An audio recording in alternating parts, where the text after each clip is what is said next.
రాష్ట్ర వ్యాప్తంగా కోటి సంతకాల సేకరణ కార్యక్రమం ముమ్మరంగా జరుగుతూ ఉంది. ప్రజానీకం పార్టీలకు అతీతంగా ప్రభుత్వ వైద్య కళాశాలలని, ప్రభుత్వ హాస్పిటల్స్ని ప్రైవేట్ పరం చేయడాన్ని తీవ్రంగా వ్యతిరేకిస్తూ ఉన్నారు.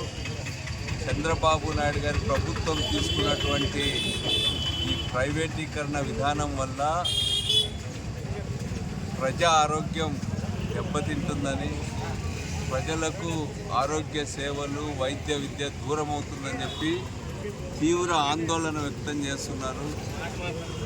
ఈరోజు గ్రామాల్లో, పట్టణాల్లో అందరూ కూడా తమ పిల్లలకి రాబోయే కాలంలో మెడికల్ కాలేజీల్లో చదివే అవకాశాలు మెరుగైతాయని భావించిన వాళ్ళంతా ఈరోజు చంద్రబాబు చర్య వల్ల ఈరోజు నిర్ఘాంతపోతూ ఉన్నారు.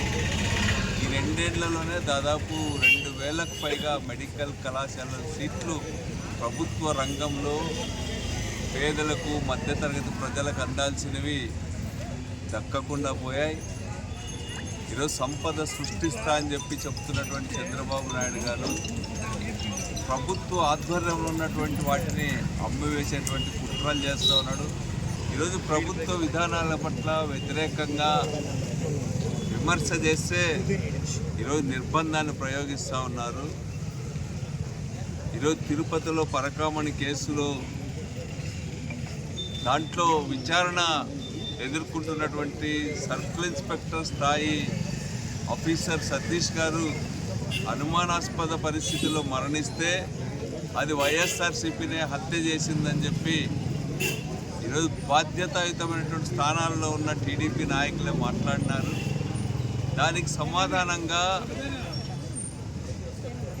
ఇది సరైంది కాదు, ఈ విధంగా మాట్లాడడం అని చెప్పి విమర్శించినందుకు ఈరోజు వైఎస్ఆర్సీపీ స్పోక్స్ పర్సన్ కారుమూరి వెంకటరెడ్డి గారిని అరెస్ట్ చేశారు.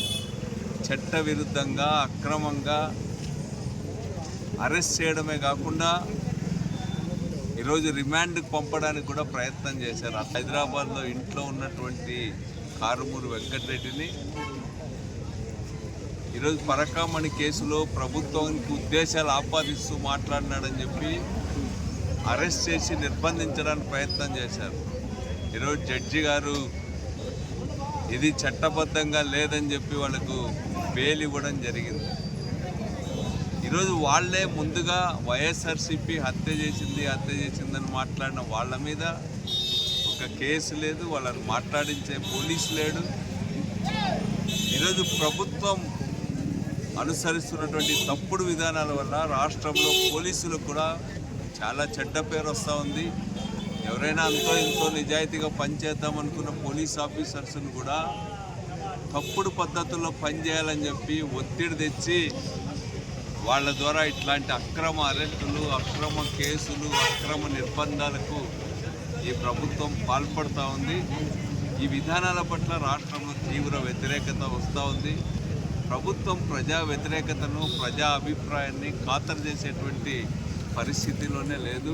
డైవర్షన్ పాలిటిక్స్ పైన ఆధారపడి ప్రజాభిప్రాయం తమకు వ్యతిరేకంగా వస్తుందన్న ప్రతి సందర్భంలో కూడా మరో అంశాన్ని ముందు తెచ్చి రాజకీయాలన్నీ తప్పుదారి పట్టించేటువంటి ప్రయత్నం ప్రభుత్వం చేస్తుంది. ఇది ఎంతకాలమో కొనసాగదు. ఈరోజు ప్రజల తిరుగుబాటు వస్తుంది ఇట్లాంటి విధానాల పట్ల. ఈరోజు రాష్ట్రంలో కోటి సంతకాల సేకరణకు ప్రజల నుంచి వస్తున్నటువంటి స్పందనే దీనికి ఈరోజు నిదర్శనంగా నిలుస్తుంది. ఇప్పటికైనా సరే ప్రజల అభిప్రాయాన్ని గౌరవించి ఈరోజు ప్రభుత్వ ఇప్పటికే దాదాపు సగభాగం పూర్తయిన లేకపోతే పూర్తిగా అయినటువంటి కాలేజీలని, ఇప్పటికే స్థలాలు సేకరించి నిర్మాణంలో ఉన్న కాలేజీలని ప్రభుత్వ రంగంలోనే నడపాలని ఈరోజు వేల కోట్ల రూపాయలు అప్పు చేస్తూ, రాష్ట్ర చరిత్రలోనే రికార్డు స్థాయిలో అప్పులు చేస్తూ ప్రజలను కూడా అప్పుల పాలు చేస్తున్నటువంటి చంద్రబాబు గారి ప్రభుత్వానికి ప్రజలకు సేవ చేయడానికి మెడికల్ కాలేజీలని ప్రభుత్వ రంగంలో నడపడానికి మాత్రం డబ్బులు లేవని చెప్పి చెప్తా ఉంది. ఈ 6 నెలల్లోనే దాదాపు 60,000 కోట్ల రూపాయలు అప్పు చేసిన ఈ ప్రభుత్వం ఈరోజు దీనికి కనీసం సంవత్సరంలో 1000 కోట్లు ఖర్చు పెడితే మెడికల్ కాలేజీలన్నీ కూడా పూర్తవుతాయి. ఈసారి కూడా మనం చూసాం, పాడేరు కాలేజీకి కేవలం 50 సీట్లే రావడం అనేటువంటిది ఈ ప్రభుత్వం ప్రభుత్వం యొక్క ప్రజా వ్యతిరేక ఆలోచనల వల్లనే ఈరోజు మన రాష్ట్రానికి రావాల్సిన మెడికల్ కాలేజీలు రావడం లేదు. డబుల్ ఇంజన్ సర్కార్, ట్రిపుల్ ఇంజన్ సర్కార్ అని చెప్పుకుంటున్నటువంటి ప్రభుత్వం ఈరోజు పైన ప్రయత్నం చేసి అదనపు సీట్లు, అదనపు కాలేజీలు, ప్రజా సౌకర్యాలని తీసుకురాలేకపోతుందని ప్రజలంతా కూడా గమనిస్తున్నారని తెలియజేస్తారు.